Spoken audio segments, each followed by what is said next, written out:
Praise the Lord. प्रभु की स्तुति हो। Today I want to share on this theme, a godly attitude to money. और आज मैं इस विषय पर बांटना चाहता हूं कि एक ईश्वरीय रवैया पैसों के प्रति A godly attitude to money. और एक ईश्वरीय रवैया पैसों के प्रति। Our Christian life so much depending on our attitude to money. हमारा मसीह जीवन हमारा पैसों के प्रति रवैया कैसा होता है उस पर निर्भर करता है। Bible teaches so much about it. और बाइबल जो है बहुत इस बात में शिक्षा हमको देता है। So it's very important that we align our thoughts in accordance with the God's word. और बहुत ही महत्वपूर्ण है कि हमारे विचार जो है परमेश्वर के अनुसार उसको हम ढाएं या उसको बनाएं। And our thoughts and attitudes towards money is in line with God's word, in line with Jesus taught. और हमारे जो रवैया जो हमारा व्यवहार पैसों के प्रति है वो यीशु मसीह और प्रभु का वचन जो है उसके अनुसार होना जरूरी है। Then our life will be far more joyful and restful. और हमारा जीवन और अधिक बहुत ही आनंदित हो जाएगा और विश्राम से भरा हुआ जीवन होगा। Jesus taught some very serious matters about money. और यीशु मसीह ने पैसों के संबंध में बहुत ही गंभीर बातें हमें सिखाई है। One place he told, और एक जगह पर उसने कहा है, that is in Luke 14:33, और लूका रचित सुसमाचार 14 अध्याय वचन 33, none of you can be my disciple who does not give up all his own possessions. और तुम में से जो कोई अपना सब कुछ त्याग न दे तो वह मेरा चेला नहीं हो सकता। So such a remarkable statement. और ये कितना एक बड़ा कथन यीशु ने कहा है। In other words, that is one condition in being a disciple of Jesus. और दूसरे शब्दों में यीशु मसीह का शिष्य बनने की एक शर्त यहाँ पर कही गई है। So in other words, what is Jesus saying? और दूसरे शब्दों में यीशु क्या कहना चाह रहा है? Okay, you're welcome to be my disciple, हाँ, तुम्हारा आमंत्रण है, तुम्हारा स्वागत है मेरा शिष्य बनने के लिए, but you cannot be my disciple unless you have a heart to give up your possessions. और जब तक तुम्हारे हृदय के अंदर तुम्हारी संपत्ति जो कुछ है उसको त्याग देने की तुम्हारे अंदर अगर इच्छा नहीं होती है तो मेरे शिष्य नहीं बन सकते। Yeah, God in His mercy is a loving Father, He can give us many things. और प्रभु यीशु हमारा परमेश्वर पिता हमारा प्रेमी पिता है, वो प्रेम में सब कुछ देना चाहता है। Actually, Bible says God gives us all things richly to enjoy. और बाइबल कहता है कि परमेश्वर भरपूरी के साथ सारी चीजें हमें देता है आनंद उठाने के लिए। So whatever given also, we should not seek to possess it. और जो कुछ हम परमेश्वर से प्राप्त करते उसको हम जकड़ कर पकड़ न लें। What is the meaning of possessing? और किसी चीज को पूरी तरह से जकड़ लेना उसका मतलब क्या होता We है? are holding it so tightly and say, this is mine, I will not give up. हम उस चीज को इतनी ज्यादा जोर से जकड़ कर पकड़ते हैं कि मैं उसको छोड़ने के लिए तैयार नहीं होता हूँ। Come what may, it is mine, I will not give up. और जो कुछ भी हो जाए ये तो मेरा ही रहेगा, ये मेरी चीज है। So if you possess things, if you possess money, if you possess wealth, we just cannot be a disciple of Jesus. और यदि हम पैसों को, सारी चीजें जो परमेश्वर ने हमें दी, संपत्ति को बहुत ही जकड़ कर पकड़े रहते हैं तो हम यीशु मसीह के शिष्य नहीं बन सकते हैं। So it is good to have a clear godly attitude towards money. तो ये बहुत अच्छी बात है कि बड़ा साफ और एक ईश्वर रवैया पैसों के प्रति हम बनाए रखें And the material things. और जो भौतिक चीजें उनके प्रति। Nothing wrong in having money. और हमारे पास पैसा होना उसमें कोई गलत बात नहीं है। Nothing wrong in having some level of wealth if it has come in the right way.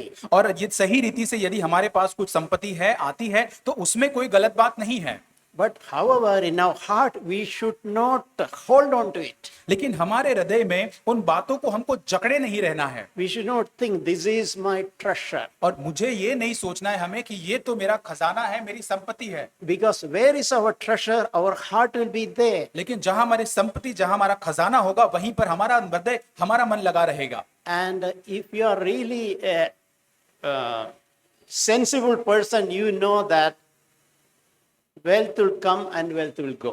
और अभी यदि आप समझदार व्यक्ति तो आप जानेंगे कि धन तो आएगा, संपत्ति आएगी और चली जाएगी। Money will come, money will go. पैसा आएगा और पैसा चला भी जाएगा। But I don't want to possess it. I don't want to be possessive about it. लेकिन मैं उसको बहुत ही ज्यादा पकड़े नहीं, जकड़ कर पकड़े रखना नहीं चाहता हूँ। There's an interesting verse in Proverbs 23, और 4 and बहुत ही- 5. और नीति वचन 23 अध्याय उसका 4 वचन 4 and 5. और 4 और 5। He said that do not strive to become wealthy. वहां लिखा है कि धनी होने के लिए परिश्रम न करना। You know, there are some we can examine your hearts and mind. Always think about becoming rich. और बहुत सारी चीजें हो सकती कि हमें एक प्रलोभन हो सकता है कि हम धनवान बन जाए, And all the thoughts and time, attention in our heart is all after pursuing, accumulating money and wealth. और हो सकता है हमारा सारा प्रयत्न, हमारी सारी मेहनत, हमारा सारा ध्यान जो है पैसा इकट्ठा करने में, धन संपत्ति इकट्ठा करने में हम लग जाए। That's not a good thing. और ये अच्छी बात नहीं है, It is a stupid thing. और ये तो मूर्खता भरी बात होगी। Why? It is written in next verse, और दूसरे उसके आगे वचन में लिखा है, Proverbs 23:5. और नीति वचन 23 उसका 5 वचन, When you set your eyes on it, it is gone. और वहां लिखा है कि जब तू उस पर दृष्टि लगाएगा तब वो चला जाएगा। You think it is there, in another moment it disappeared. और यदि आप उसके ऊपर ध्यान लगाएंगे दूसरे दिन में वो चला भी जाएगा। It says that wealth takes itself wings like an eagle and it will fly away. और 5 वचन में लिखा है कि जो पैसा, धन संपत्ति उकाब पक्षी के समान पंख लगाकर निस्संदेह आकाश की ओर उड़ जाएगा। We should always remember that. इस बात को हमेशा हमको याद रखना है। Nothing wrong, whatever God has put in our hand. और हमारे हाथ में परमेश्वर ने जो कुछ भी रखा है उसको प्राप्त करने में कोई बात गलत नहीं है। But we should not seek and to possess material things. और उन चीजों को जो परमेश्वर ने हमारे हाथ में रखा उसको हमें जकड़ कर पकड़ रखने की आवश्यकता नहीं। We should hold on to like an open hand. और हमें जो है एक खुली मुट्ठी जो होती है, खुला हाथ जो होता है, उसके अंदर हमको उसको पकड़े रखना है। Okay, God has given me a salary. I'm so grateful for it. और परमेश्वर ने मुझे सैलरी दी है, तनख्वाह दी है, उसके लिए मैं धन्यवादी हूँ। But I don't tightly hold on to it. लेकिन उस जो सैलरी है उसको मैं बहुत जकड़ कर पकड़े नहीं रखता हूँ। God has given me some money. It's okay. Hold on to it. और परमेश्वर ने यदि हमें कुछ पैसा दिया है उसको हम खुली हुई मुट्ठी के अंदर हम ऐसे हथेली में रखे, Loosely. और बहुत ही हल्के से उसको पकड़े रखे इस तरह से, Don't hold on to tightly. और जकड़ के न पकड़े उसको। And if God asks us to give or share with others, be willing to do that. और यदि परमेश्वर हमको उसको बांटने के लिए, देने के लिए कहता है, आनंद से उस बात को हम करें। A true disciple of Jesus will think that whatever I have, it belongs to the Lord. और जो सच्चा शिष्य है उस बात को समझेगा कि जो कुछ मेरा है वो परमेश्वर का है, I am willing to do it as God wants. और मैं जैसे परमेश्वर चाहता हूं वैसे ही मैं उसको करना चाहूंगा। Even when an opportunity to give or share comes, we will ask the Lord. और जब भी कोई मौका आएगा किसी बात को बांटने के लिए, देने के लिए, हम परमेश्वर से मांगेंगे। If it is our own, we can do whatever we feel like. और यदि हम सोचते कि ये मेरा है तो हम जो कुछ भी उसके साथ करना चाहेंगे हम उसके साथ करेंगे। But if you truly believe that whatever I have, it belongs to the Lord, I am just a custodian, then we need to ask the Lord when we do something with the money. लेकिन जब हम इस बात को सोचते कि जो कुछ मेरा है वो तो परमेश्वर का है, तब उसको इस्तेमाल करने से पहले हम परमेश्वर को मांगेंगे, एक अच्छे भंडारी के रूप में उसका हम इस्तेमाल करेंगे। In 1 Timothy chapter 6, और पहला तीमुथियुस उसका 6 अध्याय verse 17, वचन 17, it says that instruct those who are rich in this present world not to be conceited or fix their hope on the uncertainty of riches. और इस संसार के धनवानों को आज्ञा दे कि वे अभिमानी न हो और अनिश्चित धन पर आशा न रखे, परंतु परमेश्वर पर जो हमारे सुख के लिए सब कुछ बहुतायत से देता है। So I remember how the Lord deeply impressed that truth in my own heart. और मैं याद करता हूं कि परमेश्वर ने कितनी गहराई के साथ इस सत्य को मेरे हृदय में डाला था। He speaks the uncertainty of riches. और यहाँ पे लिखा है कि धन की अनिश्चितता के ऊपर भरोसा न रखना। Remember that the riches is not certain. और यहाँ पर बात को याद रखिए, धन संपत्ति जो है वो निश्चित नहीं है, निश्चित तुम्हारे पास रहने वाली नहीं है। Always remember this, the riches is uncertain. There's an uncertainty in riches. और हमेशा इस बात को याद रखिए, धन या जो भी आपके पास है वो अनिश्चितता उसके साथ रहती है हमेशा। Therefore, I cannot boast about it. और इसलिए उस पर मैं कभी घमंड नहीं कर सकता, I cannot have a wrong attitude about it. और उन सारी बातों के साथ मैं गलत व्यवहार, रवैया नहीं रख सकता। I should not think of my own ability and smartness, I gained this. और मुझे ये नहीं सोचना कि मेरी खुद की योग्यता से, मेरी खुद की चतुराई से मैंने इसको प्राप्त किया है। And mind be calculative about it and think, okay, this will give me security. और हमारा मन हमेशा हिसाब किताब करते रहता है इन पैसों के संबंध में, इन सारे बातों के अंदर जोड़ते रहता है कि इससे हमें सुरक्षा प्राप्त होती है। We should not be conceited or we should not put our hope in the uncertainty of riches. और इसलिए हमें धन की अनिश्चितता के ऊपर कभी भी भरोसा नहीं रखना है। But it also says, but trust in God. और वहां पे आगे कहता है कि परमेश्वर पर हमें भरोसा रखना है। What is God's character? परमेश्वर का चरित्र क्या है? He's a loving father. और वो एक प्रेमी पिता है He will richly supply all things to enjoy. और वो बहुतायत से हमारी सारी चीजों को पूरा करेगा और उसको प्रावधान करेगा God will richly supply. और बहुतायत से वो हमारी जरूरत को पूरा करेगा। He will meet our needs वो हमारी जरूरत को परमेश्वर पूरा करेगा for us to enjoy gratefully. और उसको हम आनंद के साथ आइए हम उसका आनंद उठाए। So remember that the Lord is the supply. He is the provider. और इस बात को याद रखे, परमेश्वर जो हमको पूरा करने वाला है वो हमारा सप्लायर है। Never will I depend or trust or boast in the uncertainty or riches. और कभी भी मैं धन की अनिश्चितता के ऊपर ना घमंड करूंगा ना उसके ऊपर भरोसा रखूंगा। There is a hidden danger in this. और उसके अंदर एक छिपा हुआ खतरा पाया जाता है। That is what Jesus told in Luke chapter 16:13. और लूका 16:13 के अंदर यीशु मसीह ने इस प्रकार कहा है, Uh, if you are not careful, there is a chance unknowingly we may become a worshipper of money. और यदि इस बात में हम सावधानी नहीं बरतते हैं तो न जानते हुए हम पैसों की आराधना करने लग जाएंगे। If you are not careful, money can be our master, our boss. और यदि हम सावधानी नहीं रखेंगे तो पैसों जो है हम पर राज्य करेगा और वो हम उसकी आराधना करने लग जाएंगे। And instead of serving God, we will say Christians, disciple, believer, etc., but we will secretly serve money. और हम तो कहेंगे कि हाँ हम तो यीशु मसीह के हैं, हम तो मसीही हैं, हम उसके शिष्य हैं, लेकिन गुप्त रीति से हम पैसों की सेवा करने लगेंगे। Jesus said in Luke 16:13, लूका 16:13 में यीशु मसीह ने इस प्रकार कहा, no servant can serve two और masters. कोई भी दास दो स्वामी की सेवा नहीं कर सकता।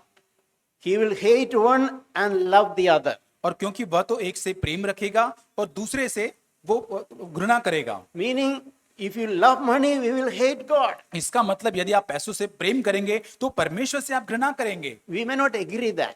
हम इस बात से शायद आज सहमत नहीं हो But पाएंगे, if you are truthful, we can test our hearts. लेकिन सच्चाई से यदि हम अपने हृदय को जांचें, If you love money along with a hatred, a kind of hatred attitude towards God will develop. और यदि हम पैसों से प्रेम करते हैं तो हमारे भीतर एक नफरत का रवैया परमेश्वर के प्रति हमारे अंदर आ जाता है। And the same way, if you are devoted to money, we will despise God. और यदि हम पैसों के प्रति पूरी तरह से हम अपने आप को समर्पित करते तब परमेश्वर को तुच्छ जानते हैं। So we have to be we should be the reverse.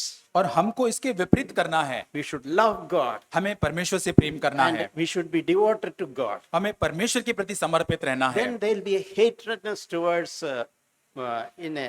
money. और इन सारी बातें जो हमारे आसपास है उसके प्रति हम Hatred. Yeah. और तो उसके प्रति हम घृणा रखेंगे। And Jesus said, you cannot serve God and money. और यीशु मसीह कहता है तुम परमेश्वर और धन दोनों की सेवा नहीं कर सकते हैं। Jesus told, you cannot serve God and devil. Very easy to understand. और यीशु मसीह ने शायद ऐसा कहा होता कि तुम परमेश्वर और शैतान दोनों की सेवा नहीं कर सकते, तो समझना बड़ा आसान हो जाता। That is not what Jesus said. यीशु मसीह ने ऐसा नहीं कहा। He said, you cannot serve God and you cannot serve money together. यीशु कहता है कि तुम परमेश्वर और धन दोनों की सेवा एक साथ नहीं कर सकते। We know that if God and Satan we will not, at least theoretically we will not serve. और हम किताबी ज्ञान के रूप में परमेश्वर और शैतान दोनों के बारे में संबंध में जानते हैं। So there are some wonderful, extremely challenging examples in the Bible. और बाइबल के अंदर बहुत ही चुनौतीपूर्ण जो है, बहुत ही ऐसे उदाहरण पाए जाते हैं।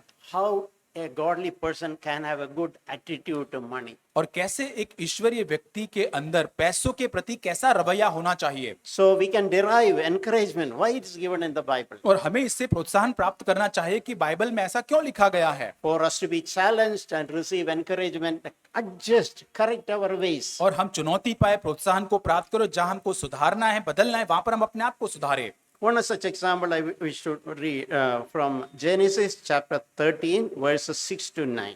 और उत्पत्ति 13 अध्याय उसका 6 से 9 वचन हम पढ़ेंगे। Genesis 13, 6 to 9. उत्पत्ति 13 अध्याय 6 से 9 वचन। Here this is an example.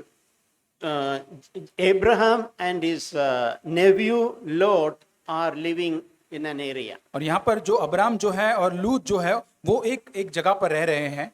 And God gave them a lot of wealth. और परमेश्वर ने उनको बहुत सारी संपत्ति दी थी। God gave them, God blessed them.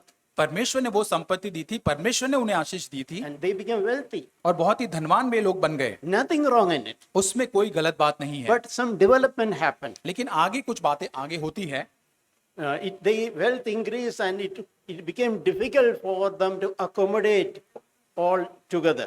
और इतनी ज्यादा संपत्ति बढ़ जाती है कि साथ में उन सारी धन संपत्ति को रखना, उसको साथ में जोड़ना उनके लिए बहुत ही कठिन हो जाता है। And the servants of Abraham and the servants of Lot started picking up a little quarrel. और यहाँ पर अब्राहम के जो दास है और लूत के जो दास है, उनके बीच में कुछ झगड़ा होने लग जाता है। There was a time they were living very happily in oneness and harmony. और एक समय था वो दोनों ही थे, अब्राहम और लूत के जो लोग एक साथ में एकता के अंदर वो रहते थे। When the wealth increased for both of them, as tribes, it began with their servants. और यहाँ पर जब उनकी धन संपत्ति वहां पर ज्यादा बढ़ने लग जाती है, उनके दासों के बीच में वो झगड़ा होने लगता है। So at that time, Abraham was a godly man. वहां पर अब्राहम जो था वो एक ईश्वरीय व्यक्ति We था, can see his attitude. उसका रवैया हम देख सकते We हैं। read that in verse 8. 8 वचन में हम देखते हैं, Genesis 13, verse 8.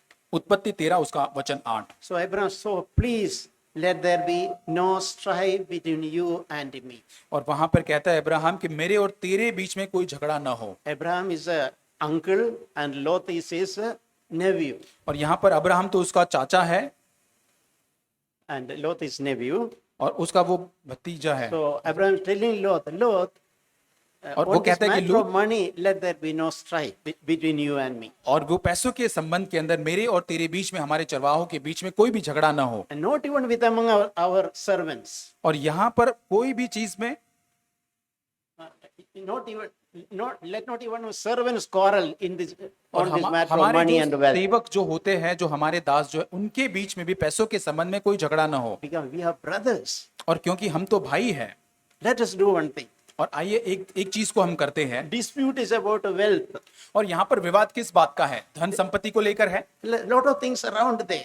आसपास बहुत सारी चीजें हैं। Let us be separated. आइए हम यहाँ से अलग हो जाते हैं Definitely let us not quarrel. Let us not have a. और यहाँ से आगे हम आगे झगड़ा न करें, वाद विवाद न करें पैसों और संपत्ति को लेकर। And I give you the choice. और मैं तुम्हें एक मौका देता हूँ, If you wish to choose that direction which is looking so good, you can go. और यदि तुम उस दिशा में जाना चाहते हो तो तुम चुनाव करो, उस दिशा में आप जा सकते हो। I will go to this side.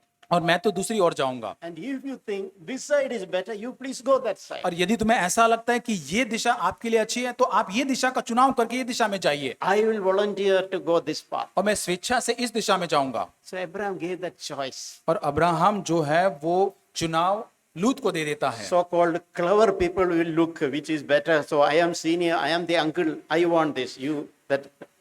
I make the choice and you obey me. और ऐसा नहीं था कि अब्राहम बहुत अपने आप को चतुर मानकर कि मैं बड़ा व्यक्ति हूं, मैं चाचा हूं और मैं अच्छी चीजें जो है चतुराई के साथ चुनकर मैं चुनूंगा अपने लिए, ऐसा नहीं था। Very good example to have the attitude of Abraham. और बहुत ही ईश्वरीय व्यक्ति, एक स्वभाव जो पैसों के प्रति, He left the choice for others. वो चुनाव और लोगों के सामने रख देता है, दोनों लोगों को दे देता है। In the matter of money, I am not available for any quarrel. और पैसों के संबंध में मैं झगड़ा करने के लिए आपके लिए उपलब्ध नहीं हूं। If you want, please take it. और यदि आपको चाहिए तो आप ले लीजिए। I want to learn to trust God. और मैं परमेश्वर पर भरोसा रखना चाहता हूं। After all, it is God who gave us all these things. और ये तो परमेश्वर ही है जिसने अंत में हम सबको ये सब कुछ दिया है। What right I have to quarrel on things which God gave? और जो परमेश्वर ने दिया है, मेरा क्या हक बनता है उस पर झगड़ा करने के लिए? I'll give you the choice. और मैं चुनाव तुमको देता हूँ। And another thing, Abraham valued people more than money. और दूसरी चीज, अब्राहम ने लोगों को पैसों से ज्यादा उनका मूल्य किया। Abraham valued the relationship with the nephew more than his wealth. और यहाँ पर जो है अब्राहम वो सारी धन संपत्ति जो लूत है उसके जो रिश्तेदार, उसको वो ज्यादा महत्व देता है। Yeah, that is an attitude. A godly man will value people more than money. और यही ईश्वरीय व्यक्ति का एक गुण होता है कि वो पैसे या संपत्ति से बढ़कर जो संबंध, जो लोग, जो रिश्ते हैं उसको ज्यादा महत्व देता He है। will not argue, quarrel, and go to court in the matter of money. और मैं उस चीज के ऊपर विवाद नहीं करूंगा, ना उस कोर्ट में जाकर उस बात के अंदर में झगड़ा करना चाहूंगा। He will value people. और मैं लोगों का, मैं जो है उसका मूल्य करूंगा। Same, there is a New Testament example. और यहाँ पर ये देख सकते हैं कि एक नए नियम का एक उदाहरण उसके अंदर पा सकते हैं हम। In Luke chapter 12, लूका उसका 12 अध्याय, in that passage 13 to 15.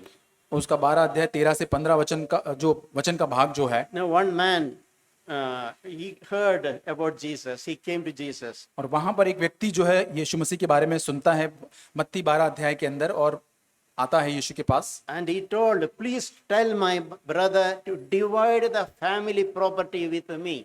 और वहां पर वो यीशु से आकर कहता है कि तू मेरे भाई से कहे कि वो सारी संपत्ति का जो भाग है वो मुझे दे दे। Probably his brother, he may be older to this person, and he was not willing to share equally with his younger brother. और यहाँ पर हो सकता है कि वो भाई जो यहाँ पर यीशु मसीह के पास उसका बड़ा भाई हो सकता है जो उस संपत्ति का भाग इस व्यक्ति को नहीं दे रहा है जो यीशु के पास आया था। So whatever is it, Jesus said, he came to Jesus asking his brother to share his property. और वो कह रहा है कि मेरे भाई से कह कि उसको संपत्ति का भाग जो है वो मुझे मेरे साथ बांटे। How did Jesus respond? यीशु मसीह क्या कहता है? No, you will surprise. Man, who made me the judge or arbitrator over you? और यीशु मसीह उससे कहता है कि किसने मुझे तुम्हारा न्यायी ठहराया है? And instead of helping him as he expected, Jesus said some strong words. और यीशु मसीह वहां पर उनको बहुत ही सख्त शब्दों के साथ बात करता है। Verse 15, वचन Luke 15 12:15. Beware and be on your guard against every form of greed. और यहाँ पर लिखा है कि तुम सावधान रहो, सचेत रहो और हर प्रकार का जो तुम्हारा लोभ जो है उसके प्रति तुम अपने आप को सतर्क रखो। So it happens, we see sometimes in reality, even so-called Christians, when it comes to property dividing, etc., even some families who thought they were very loving family, but when money or property division come, they started quarreling. और हम जानते हैं कि कुछ अच्छे मसीही अच्छे कहलाने वाले जो विश्वासी भी होते हैं जब पैसों के संबंध में जब उनकी प्रॉपर्टी या उनकी संपत्ति का विभाजन या उसके बारे में कोई बात आती है उनके बीच में झगड़े खड़े हो जाते हैं। We can check our own attitude. हम अपने स्वयं के स्वभाव को जांचें। We value people or we value money. क्या हम पैसों का मूल्य करते हैं या लोगों का मूल्य करते हैं? Nothing wrong in rightfully seeking and trying to get what is rightfully mine. और जो कुछ हक से आपका है उसको हम प्राप्त करने में कोई बात गलत नहीं है, But are we going to the extent of quarreling and fighting? लेकिन उसको प्राप्त करने के लिए क्या हम झगड़ा या वाद विवाद करने के हद तक जाते हैं? Even at the cost of the relationship. और यहाँ तक कि उस संबंध जो है उसको हम छोड़ देते या उसके ऊपर कीमत उसकी चुका कर। Do we think I don't care with a brother or sister, cousin or nephew or who, father or mother, I don't care. I want my share of money. और यहाँ पर हम ऐसा कहते हैं कि मेरा भाई बहन हमारे रिश्तेदार हमारे आसपास मेरे को उससे कोई फर्क नहीं पड़ता, मुझे तो केवल मेरा संपत्ति का धन का भाग चाहिए। If that is our attitude, we are serving money and we are not serving God. यदि ऐसा रवैया यदि हमारा है तो हम पैसों की सेवा कर रहे हैं, हम परमेश्वर की सेवा नहीं करते हैं। There is an example in the Corinthians about settling dispute, financial disputes. और यहाँ पर कुरिन्थियों के अंदर हम एक उदाहरण के देखते हैं कि जो पैसों के संबंध में जो विवाद है उसको सही करने के बारे में। 1 Corinthians chapter 6, पहला कुरिन्थियों अध्याय 6 verses 5 to 7. और वचन 5 से 7। So Paul is asking among the believers when there is a dispute on financial matters. और पौलुस यहाँ पर कहता है कि जब विश्वासियों के अंदर पैसों के संबंध में विवाद होता है या वाद विवाद रहता है, And Corinthian believers chose to go to worldly courts.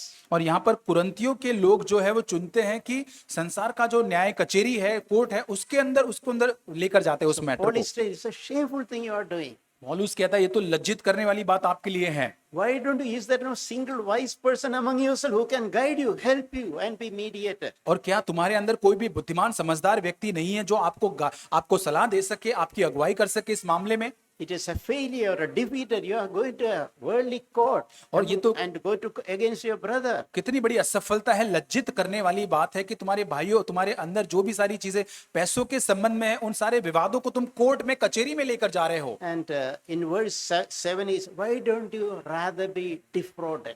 और यहाँ पर वो कहता है कि क्यों तुम अपनी हानि क्यों नहीं उठाते, नहीं सहते? Why don't you rather be wronged, suffer that wrong? और यहाँ पर तुम क्यों उस हानि को नहीं सहते, उन सारी गलत बातों को या नुकसान को क्यों नहीं सहते हो? If whatever you tried did not work, that brother is more valuable for me than money. और जो कुछ आपने किया सारी चीजें नहीं आपके साथ काम नहीं की, लेकिन वो व्यक्ति जो है वो भाई जो है वो आपके लिए मूल्यवान है पैसों से बढ़कर। Within my heart, I am at least willing to suffer loss. और मेरे हृदय के अंदर मैं उस नुकसान को उस अन्याय को सहने के लिए मैं तैयार हूं।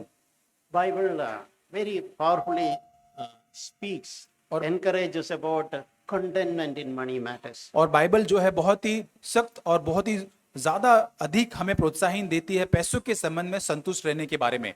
Sorry, 1 Timothy chapter 6 is a wonderful chapter. और पहला तिमोथियु 6 अध्याय ये बहुत ही एक अच्छा अध्याय ये है। It's a very rich teaching on money matters. पैसों के संबंध में बहुत ही अधिकाई से अच्छी शिक्षा इस अध्याय के अंदर पाई In जाती your है। time, we can read and meditate. इस वचन को जब आपके पास समय होता है, इस अध्याय को आप पढ़े। Lot of good examples, lot of good godly attitudes are described there. और बहुत ही अच्छे रवैया, बहुत ही पैसों के संबंध में एक अच्छा व्यवहार इसके अंदर लिखा गया है। One thing mentioned is we should learn to be content or satisfied with what God has given me now. और एक चीज जो यहाँ पर लिखी है कि परमेश्वर ने जो कुछ मुझे वर्तमान में हालात में जो कुछ मेरे हाथों में दिया है उसमें मुझे संतुष्ट रहना है। I should be content, I should be satisfied, I should be grateful for my current salary, current income. और जो मेरी वर्तमान जो मेरी सैलरी है उसके अंदर मुझे सबसे पहले संतुष्ट रहना है। संतुष्ट रहकर मुझे धन्यवादी रहना है उसके लिए। I always think like that,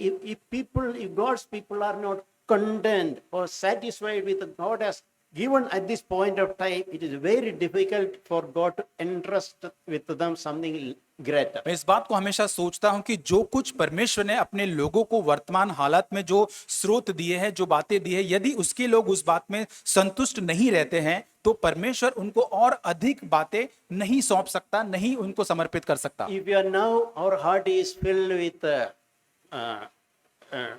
complaint and murmuring and comparison. यदि हमारा हृदय अभी कुड़कुड़ाहट से, शिकायत से या एक दूसरे की तुलना करने में हम लगे रहते हैं, And I am not grateful in what has God given right now. और अभी वर्तमान हालात में परमेश्वर ने जो दिया उसके प्रति यदि मैं धन्यवादी नहीं हूं, It's a terrible thing. तो ये बहुत ही भयंकर बात है। It's very hard for God to give us more.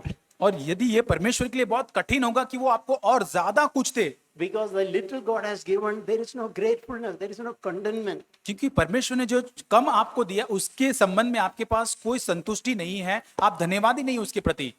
1 Timothy chapter 6 verse 6. और पहला तिमुथियुस 6 अध्याय वचन 6, Godliness is a means of great gain when accompanied by contentment. और संतुष्ट सहित भक्ति बड़ा लाभ है। It's a beautiful expression. ये बहुत ही बड़ी अभिव्यक्ति यहाँ पर लिखी गई है। Some God's formula is good to understand. और कई बार परमेश्वर का जो फॉर्मूला है, कैसे वो काम करता है, उसको समझना अच्छी बात है। Godliness along with the contentment together is a great gain.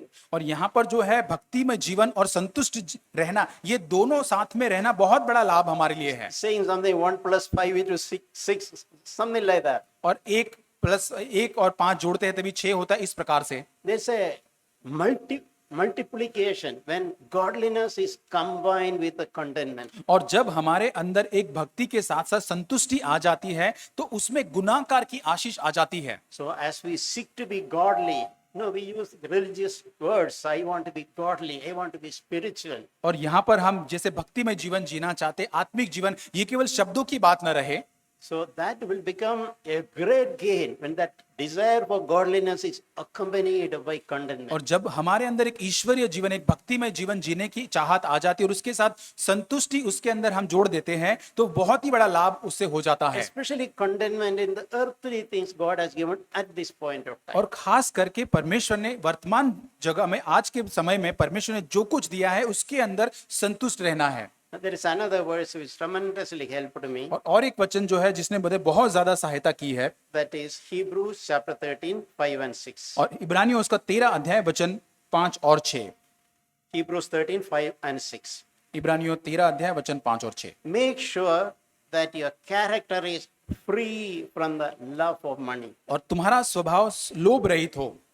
Be content with such thing that you have. और जो कुछ तुम्हारे पास है उसी पर संतोष किया करो।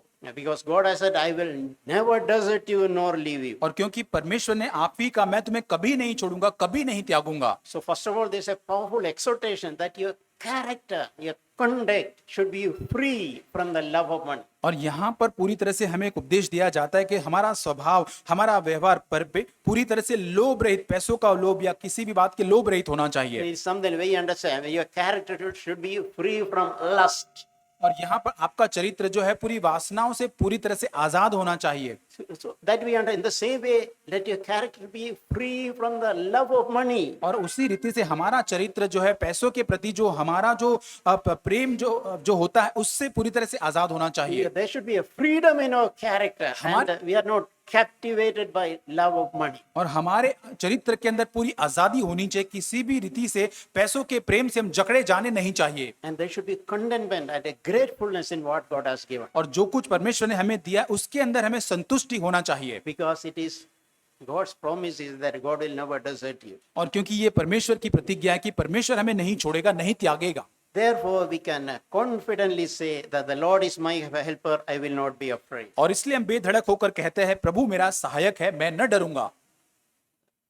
Another very powerful statement in 1 Timothy chapter 6 is, और एक बहुत ही सामर्थ्य कथन पाया जाता है पहला तीमुथियुस अध्याय 6 verse 10. 1 Timothy chapter 6 verse 10. पहला तीमुथियुस 6:10। Love of money is the root of all sorts of evil. क्योंकि रुपये का लोभ सब प्रकार की बुराइयों का जड़ है। It's a very amazing statement. ये बहुत एक अद्भुत कथन है Very difficult for our human brain to understand. और बहुत ही कठिन है हमारे मानवीय दिमाग को इस बात को समझना। How can love of money be the root for all kind of evil? और कैसे रुपयों का लोभ सब प्रकार की बुराई का जड़ कैसे हो सकता है? But that is what the Bible says. और यही तो बाइबल कहता है। When we are bound by the love of money, और जब हम पैसों का लोभ, पैसों के प्रेम से पूरी तरह से बंध जाते हैं, when money becomes our master, जब पैसा हमारा स्वामी बन जाता है, one after the other, many other evils will follow. और उसके बाद एक के बाद दूसरी बुराइयां भी हमारे जीवन में आती जाएगी। That is why the love of money is the root of all kinds of evil. और इसलिए रुपये का लोभ जो है सब प्रकार की बुराइयों का जड़ है। And therefore, next verse 11 encourage flee from these things. और इसलिए आगे वो प्रोत्साहित कहता है कि इससे हम पूरी तरह से भागे, इससे अपने आप को बचाएं। In the children's session, we heard flee from youthful lusts. हमने बच्चों के उसमें देखा कि हमें जवानी की अभिलाषाओं से भागना है। Another kind of fleeing should be from the love of money. और दूसरा भागना पैसों का जो प्रेम है उससे भी हमको भागना चाहिए। What is the flee is a very powerful word. और भागना ये जो बहुत ही सामर्थी वाक्य है। Meaning of that flee means run and escape with all your might. और मतलब इतने जोर से तेजी से दौड़ना है कि हम पूरी सामर्थ को, ताकत को लगाकर हम दौड़ते हैं। From what we should run and escape? और किस बात से हमको दौड़ना है, छूटना है? From the love of money. पैसों के लोभ से, पैसों के प्रेम से। Because that is the root of all kinds of evil. और यहाँ पर क्योंकि यही तो सारी बुराइयों का जड़ है। And as I mentioned in the beginning, whatever God has given us, there should be in our heart attitude should be I am willing to share as God wants me.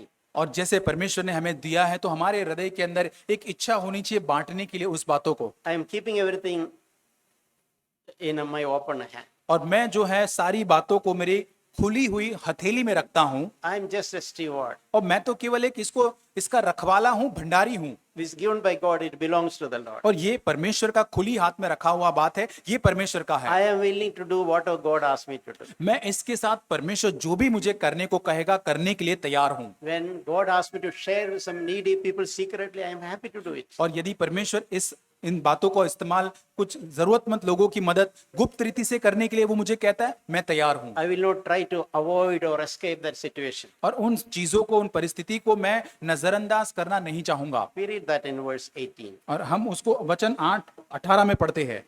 1 Timothy 6:18, instruct them to be good, to be rich in good works, to be generous and be willing to share. और यहाँ लिखा 18 वचन में भलाई करे, भले कामों में धनी बने और उदार और सहायता देने में तत्पर हो। That willing to share is some very often God spoke to me. और यहाँ पर हमारी स्वेच्छा से अपनी बातों को साझा करना या उसको बांटना, प्रभु ने बहुत बार इससे मुझे बात की Is है। there a willingness in my heart to share, desire in my heart to share? और क्या मेरे हृदय में इच्छा है कि जो बातें प्रभु ने मुझे दी उसको मैं अन्य लोगों के साथ बांटूं। That's a good attitude we can preserve. और ये एक बहुत अच्छा रवैया हो सकता है हमारे अंदर। Whatever I have, I am willing to share. जो कुछ मेरे पास है उसको मैं बांटने के लिए अन्य लोगों के साथ तैयार हूं। So last week I was speaking to a brother who called me after some years. और एक भाई से मैं याद करता हूं जिस भाई ने मुझे कॉल किया, बड़े सालों के बाद उस भाई ने कॉल किया। So the moment he called me, I remembered something. His conduct some years back. और इस भाई ने जब मुझे फोन किया तब इस भाई का बड़े कुछ साल पहले उस व्यक्ति का मुझे रवैया, उसका व्यवहार मुझे याद आ रहा था। That brother was earning very limited income. और वो भाई जब पहले बहुत साल पहले मैं जो उनको मिला था, बहुत ही सीमित, बहुत ही कम उनकी सैलरी थी या बहुत कम कमाते थे। One of our sisters fell sick और वहां पर एक हमारे कलीसिया के अंदर एक बहन बीमार हो गई and she had to be hospitalized. और उनको हॉस्पिटल में जाना पड़ा। But that brother who was not earning much, but he ran. He was willing to run to the ATM to draw some money to help that sister. और जैसे ही उस भाई को पता चलता है कि वो बहन अस्पताल में है, पूरी तरह से अपने आप को वहां पर दौड़कर जाकर सहायता करने के लिए, जो कुछ उसके पास है वो सहायता करने के लिए पूरी तरह से तैयार था। So I learned, I don't have, probably I was earning definitely more than, I did not think about that. और मैं उस भाई से ज्यादा पैसे कमाता था, लेकिन मैंने कभी उस भाई ने जैसा सोचा वैसा मैं नहीं सोच पाया। What a large heart that brother had. और उस भाई के अंदर कितना अधिक बड़ा एक विशाल हृदय था। He was willing to draw that emergency need is, he forgot everything, you're willing to draw whatever he had. और जो वहां पर जरूरत है वो इमरजेंसी में जितना पैसा वो निकाल सके, उस सहायता करने के लिए वो तैयार था। So whenever I call him, I remember, I appreciate that, and I thank him for doing that. और जब कभी मैं उस भाई से बात करता हूं फोन पर, उस घटना को याद कर कर, उस घटना, उनकी जो स्वेच्छा थी अपने आप की चीजों को बांटने के बारे में, मैं उस भाई को धन्यवाद देता हूं। He had that natural willingness to share someone need. और स्वाभाविक रीति से जो कुछ उसके पास था, अन्य लोगों की जरूरत के स्थान पर अपने स्रोतों को बांटने की उसके अंदर एक हृदय था। When it speaks about money, Bible frequently speaks about righteousness in money matter. और यहाँ पर बाइबल के अंदर पैसों के संबंध में जो धार्मिकता उसके बारे में वो बात करता है। That is an attitude we should always remember. और ये रवैया हमें हमेशा याद रखना चाहिए। We should be righteous in the matter of money. और पैसों के संबंध में हमें धर्मी होना है। That is a very primary thing. और ये बहुत ही प्राथमिक या नींव की बात है। In other words, whatever money comes to our hands should be clean money. और दूसरे शब्द में जो कुछ पैसा हमारे हाथों में आता है बहुत ही साफ पैसा होना चाहिए। It has not come out of unrighteousness. वो पैसा अधार्मिकता की बातें करने के द्वारा हमारे हाथ में कमाया नहीं जाना चाहिए। There is no manipulation. और उसमें कोई भी बनावटी नहीं है There is no speaking of lies. और कोई झूठ बोल के पैसा नहीं कमाया There है is no wrong statements involved. और उसमें कोई बड़े बड़े रॉन्ग स्टेटमेंट, गलत कथन लिखकर हमने नहीं पैसा कमाया है। There is no hiding of facts involved while I earned that money. और जो पैसा जब मैंने कमाया उसके अंदर कोई भी झूठ बोलकर टैक्स की मैंने कोई ऐसी बात मैंने झूठ नहीं कहा है वहां पर मैंने। Bible teaches it's a blessed thing to pursue a righteous living. और बाइबल में लिखा है कि एक धर्मी जीवन को जीना, उसका पीछा करना एक अच्छी बात है। A very fundamental thing for every Christian, seek to be righteous always. और बहुत ही नींव की बात है, हम सभी को हमेशा एक धर्मी बने रहने की हमें इच्छा करनी है। Our action, conduct should be based on righteousness. और हमारा व्यवहार, हमारा जीवन जो है धार्मिकता के आधार पर होना चाहिए। Same applies to money. The money we earn, it should be righteous. और जो पैसा जो है उसी रीति से उसके ऊपर लागू होना चाहिए। जो पैसा हम कमाते हैं वो धार्मिकता के नीति के आधार पर ही कमाया जाना चाहिए। I'll tell you the reason. It मैं will, from a verse from Psalm 33, verse 25. और मैं उसको बताना चाहता हूँ भजन संहिता 33-25 में से। There is a blessing in living a righteous life. और एक आशीष है जब हम एक बहुत ही धर्मी जीवन जीते हैं, उसके अंदर एक आशीष पाई जाती है। David is telling, I was young. Psalm 37, verse 25. और माफ करना, भजन संहिता 37 उसका 25 वचन। You can follow in your Bible that आपके verse. बाइबल में हम पढ़ सकते हैं भजन संहिता 37 उसका 25 वचन। He was saying, I was young. और मैं तो छोटा था, लड़का था, Now I have grown old. अब मैं बूढ़ा हो चुका हूँ। But I want to tell you something. लेकिन मैं आपसे कुछ कहना चाहता हूँ। Never, ever, not even once, I have never seen God ever forsaking a righteous person. परंतु मैंने कभी भी धर्मी को त्यागा हुआ नहीं देखा है। God has never forsaken a righteous person. कभी भी परमेश्वर ने धर्मी को त्यागा नहीं है। From decades of his life, this is one thing David remembered and is highlighted. और यहाँ पर दाऊद अपने जीवन के दशकों के बाद उस अनुभव के द्वारा इस सत्य को यहाँ पर कह रहा है। Take it to that heart. आइए हम अपने पूरे हृदय से इस बात को ले ले God will never forsake a righteous person. और कभी भी परमेश्वर धर्मी व्यक्ति को नहीं त्यागेगा। It is good to be righteous in money matters and God be on our side. और ये अच्छी बात है पैसों के संबंध में हम धर्मी व्यक्ति बने और उसके साथ साथ परमेश्वर हमारी ओर आ जाए, So that even if temporarily there are some struggles, God will ensure that we are not forsaken. और हो सकता है कि मामूली से क्षण भर के हमारे पास संघर्ष हो सकते हैं, लेकिन परमेश्वर आश्वासित करता है कि वो हमें कभी नहीं छोड़ेगा। And that blessing doesn't stop there. और वहीं वो आशीष रुकती नहीं है। That verse says that you a righteous person, children will never beg bread. और वहां लिखा है कि वो धर्मी व्यक्ति के जो बच्चे जो होते उनके वंश को कभी मैंने टुकड़े मांगते हुए नहीं देखा है। It's a strong encouragement ये बहुत ही बड़ा प्रोत्साहन हमारे living लिए a है righteous life. और ये एक धर्मी जीवन जीने के संबंध में प्रोत्साहन है। In the Old Testament, there is a powerful example of a greedy person और पुराने नियम के अंदर एक लोभी व्यक्ति का बहुत ही सामर्थ्य एक उदाहरण पाया जाता है who compromised and as he loved money, he compromised God's principles. और जो पैसों से प्रेम करने लग जाता है और परमेश्वर के जो सिद्धांत होते हैं उसके साथ समझौता कर लेता है पैसों के संबंध में। That is the example of Gehazi, the servant of Elisha. और एलीशा का जो दास जो है गेहाजी, उसका बारे में लिखा हुआ We है। read that in 2 Kings chapter 5, 20 onwards. और दूसरा राजा 5 अध्याय के बीच वचन से आगे हम आगे उसको पढ़ते हैं 20 You know वचन से। that Syrian commander came to Elisha, और हम जानते हैं कि यहाँ पे अरामी जो सेनापति है वो एलीशा के पास आता है and Elisha asked him, take 7 times dip in the Jordan river. और वहां पर उसको कहता है कि उस सेनापति को तू यरदन नदी में जाकर 7 बार तो डुबकी लगा वहां पर। And he did exactly that, even though initially unwilling. और उसने उस सेनापति ने वैसा ही किया, पहले तो उसकी इच्छा नहीं थी लेकिन वो 7 बार यरदन में जाकर डुबकी लगाता है। So, but his leprosy completely left him. और उसका कोढ़ पूरी तरह से दूर हो जाता है And his skin became like a newborn baby. और उसकी जो चमड़ी जो है छोटे बच्चे नवजात बच्चे के समान उसकी चमड़ी हो जाती है। So that Syrian commander was so grateful, he offered gifts to Elisha. और यहाँ पर जो वो सेनापति जो है वो बहुत ही ज्यादा खुश हो जाता है और आनंद के साथ वो उस गिफ्ट को तोहफे को एलीशा को देना चाहता है। Elisha refused to accept और it. यहाँ पर जो वो एलीशा जो है उसको प्राप्त करने के लिए वो मना कर देता है। You know, God has healed you.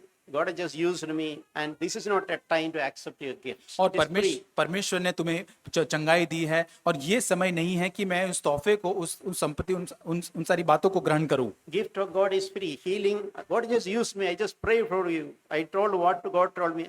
I don't deserve any gift. और परमेश्वर ने जो मुझसे कहा मैंने वो किया है। परमेश्वर का जो तोहफा गिफ्ट जो है उसकी कोई कीमत नहीं की जा सकती है और वो तो मुफ्त में है। But Elisha's servant Gehazi thought his master, his senior, is a stupid person. और यहाँ पर गेहाजी जो है वो उसको लगता है कि मेरे स्वामी ने तो इस बात को नहीं लिया We are in need. We are struggling to have our meals. और हमारे तो बहुत ही ज्यादा संघर्ष है, हमारे पास शायद इतना नहीं है कि हम हमारे भोजन को भी पर्याप्त रीति से कर पाए। The Syrian commander is anyway rich. He is voluntarily giving money. Why Elisha refused? और यहाँ पर वो सोचता है गेहाजी के यहाँ पर एक बहुत बड़ा धनवान सेनापति इच्छा के साथ तोहफे को दे रहा है और ये मना क्यों कर रहा है। He calculated, okay, I will do something. और वो हिसाब किताब लगाता है, अब मैं कुछ करूंगा I will go after him and I will extract money from him. और मैं उस सेनापति के पास जाकर जाऊंगा और उसके पास से पैसा लूंगा। So Gehazi followed the Syrian commander and told him a lie. और यहाँ पर गेहाजी उस सेनापति अरामी सेनापति के पास पीछे जाता है और उसको झूठ बोलता है। And that Syrian commander was happy again to give Gehazi money he asked. और यहाँ पर वो अरामी जो सेनापति जो है बड़े आनंद के साथ गेहाजी ने जो मांगा था उन सारी बातों को तोहफे को दे देता है। And he took that money and hid it in his house. और वो उस तोहफे को लेता है और वो जो पैसा लेकर अपने घर के अंदर छुपा देता है। God had shown all this to Elisha. और परमेश्वर इन सारी बातों को एलीशा को बताता है। When he asked Gehazi, where did you go? He said, I did not go anywhere. और वो पूछता है गेहाजी तुम कहाँ गए थे? मैं कहीं नहीं गया था। Then he said, my heart followed you when you were following that person. और जब एलीशा कहता है कि जब तू उस सेनापति का पीछा कर रहा था मेरा हृदय भी तेरा पीछा कर रहा था। Is it the way to take money? और क्या इस रीति से पैसा लिया जाना चाहता था? Then the leprosy which left Naaman, now it will come on him. और जो कोढ़ नामान जो है उसको जिससे छूट गया, वो कोढ़ अब तेरे ऊपर आ जाएगा। It is sad to say it was not only on Gehazi, but on his children also.